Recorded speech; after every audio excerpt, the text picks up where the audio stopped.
Motivasyon kitabları bir işe yarayır mı ya yox? Bu yaxınlarda yeni bir akım çıxıb.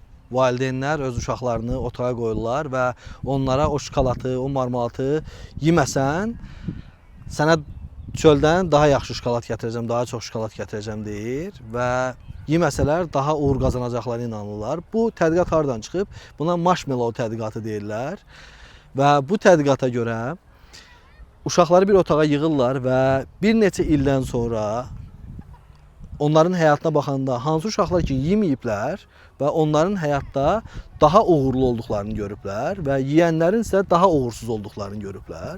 Amma bu yaxınlarda isə bu tədqiqata qoşulan uşaqların həyatına yenidən baxanda görürlər ki, yeməyən uşaqlar zaten maddi cəhətdən daha yüksək təbəqədə imişlər. Yeyənlər isə daha kasıb təbəqədə imişlər və onlar onlara deyəndə ki, yeməyin, ona inanmayıblar.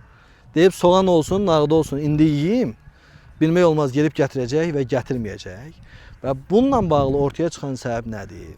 Bizə nə qədər desələr ki, ay varlılar varlanmır, kasıblar, bu kitabları oxusanız daha varlı olacaqsınız, belə olacaq, elə olacaq. Yəni bu çox da inanılası bir vəziyyət deyil. Uğur qazanmağın altına yatan səbəblərin ən önəmlisindən birisi networkdür. İkinci bir məsələsi B variantın olmamağı, yəni çarəsizlikdir. Qalan da ki,